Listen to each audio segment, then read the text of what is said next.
સ્વામિનારાયણ અક્ષરધામમાંથી અમલી દ્રષ્ટિ કરનાર શાસ્ત્રીજી મહારાજ, અહીંયા ઉપસ્થિત મોટા સ્વામી તથા તમામ વાલા સંતો અને મારા વાલા વિદ્યાર્થી મિત્રોને મારા હેતપૂર્વક હૃદયના ભાવથી જય સ્વામિનારાયણ।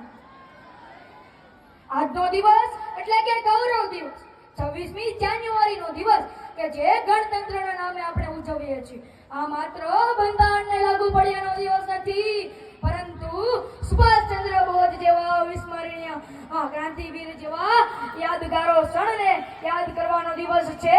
ત્યારે હું આપણી સમક્ષ સુભાષચંદ્ર બોઝ વિશે કંઈ કહેવા આવ્યો છું। સુભાષચંદ્ર બોઝ કે જેમનો જન્મ 23 જાન્યુઆરી 1897માં થયો હતો, ઓડિશામાં કટક શહેરમાં થયો હતો, પરંતુ તો પણ તે જન્મ લેતા જ તેમને દેશ પ્રેમ અને પ્રેરણાદાયી શિક્ષણ તેમને મળી ચૂક્યું હતું અને તેને આઈસીએ જેવી નામની પરીક્ષાઓનું પણ રોકાણ કરી અને તેમાં પાસ થયા હતા।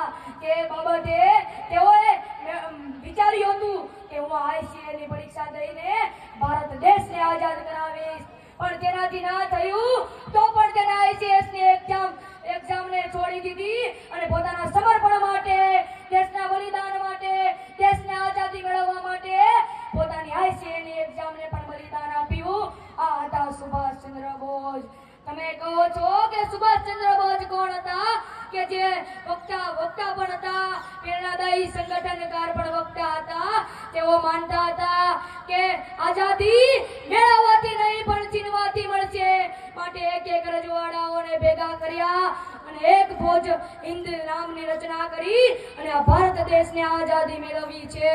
તેમના જીવનરૂપી સાગરમાં આપણને શીખવા મળે, તેમના જીવનરૂપી સાગરમાં આપણે શીખવા મળે કે શિસ્ત રાખો, દેશ માટે બલિદાન રાખો, દેશ માટે જીવન સમર્પિત કરો, તો ભારત દેશને આઝાદી મળે છે, તો ભારત માતાને આઝાદી મળે છે, તો આ તિરંગો આપણે આસમાનમાં લહેરી શકીએ છીએ।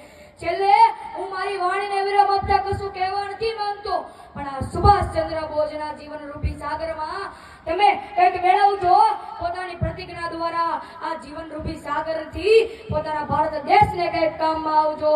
છેલ્લે હું એટલું જ કહીશ કે પાણી ના હો તો નદી આ કિસ કામ કી, पानी ना हो तो नदियाँ किस काम की, आंसू ना हो तो आंखें किस काम की, दिल ना हो तो धड़कन किस काम की, अगर हम वतन के काम ना आए तो जिंदगी किस काम की, अगर हम वतन के काम ना आए तो जिंदगी किस काम की। भारत माता की जय, जय हिंद, जय भारत, जय जवान, जय किसान। मारी वाणी ने विराम आपू छू। Thank you. जय स्वामीनारायण।